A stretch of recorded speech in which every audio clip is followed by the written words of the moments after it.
Hello বন্ধুরা, কেমন আছো? আশা করি ভালো আছো। আরও একটা দারুণ রেসিপি নিয়ে চলে এলাম, মুসুর ডাল দিয়ে চিংড়ি মাছ বড়ার রেসিপি। খুব সুন্দর খেতে হয়েছিলো, তোমরাও ট্রাই করো। চলো রেসিপি দেখে নিই।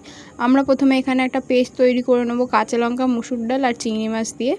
প্রথমে আমরা সবগুলোকে ভালোভাবে ধুয়ে নেবো, তারপরে আমরা মিক্সারে মুসুর ডাল, কাঁচা লঙ্কা আর চিংড়ি মাছটা দিয়ে পেস্ট তৈরি করে একটা গামলিতে ঢেলে নেব। গামলিতে ভালোভাবে ঢেলে নেওয়ার পর আমরা কিন্তু ওর মধ্যে দিয়ে দেবো পরিমাণ মতো নুন দিয়ে ভালোভাবে আমরা ওই ব্যাটারটাকে ঘেটে নেব, নুনটা মিশিয়ে নেবো ওর সাথে। তারপরে আমরা এখানে দেখতে পাচ্ছি সব কিছু নিয়ে নিয়েছি। আদা রসুন বাটা, টমেটো কুচি, পেঁয়াজ কুচি, মশলাপাতি, ডুমো ডুমো করে কেটে রাখা আলু আর আমরা যে ব্যাটারটা বানিয়েছিলাম সেটা। এবারে আমরা কড়া বসিয়ে দিয়েছি। কড়া গরম হয়ে গেলে ওতে দিয়ে দেবো তেল।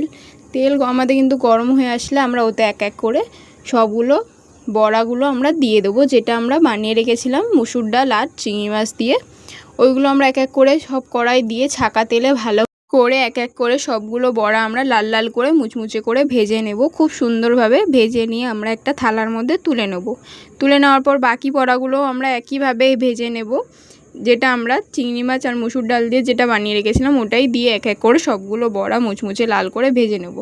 যতক্ষণ বড়া ভাজা হচ্ছে, তোমরা যদি চ্যানেলে নতুন হয়ে থাকো চ্যানেলটিকে সাবস্ক্রাইব করো এরকম আরও নতুন রেসিপি পাওয়ার জন্য। আর ভিডিওটা ভালো লাগলে একটা লাইক, কমেন্ট, শেয়ার করো।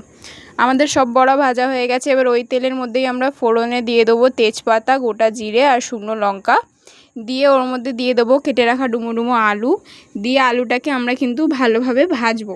আলুটা ভাজতে ভাজতে ওতে দিয়ে দেবো আমরা আমাদের কেটে রাখা পেঁয়াজ কুচিটাকে দিয়ে ভালোভাবে নেড়ে চেড়ে নেব। নেড়ে নেওয়ার পর ওতে আমরা দিয়ে দেবো কেটে রাখা টমেটো কুচি দিয়ে একইভাবে সবগুলো আমরা ভালো করে ভাজবো। ভাজতে ভাজতে ওতে দিয়ে দেবো আমরা আদা রসুনের পেস্ট দিয়ে ভালোভাবে ভেজে নেব।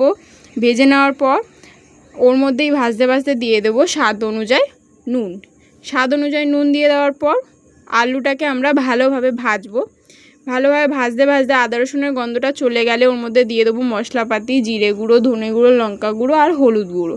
সবগুলো দিয়ে কিন্তু আমরা আলুর সাথে ভালোভাবে মশলাটাকে অল্প জল দিয়ে কষিয়ে নেব।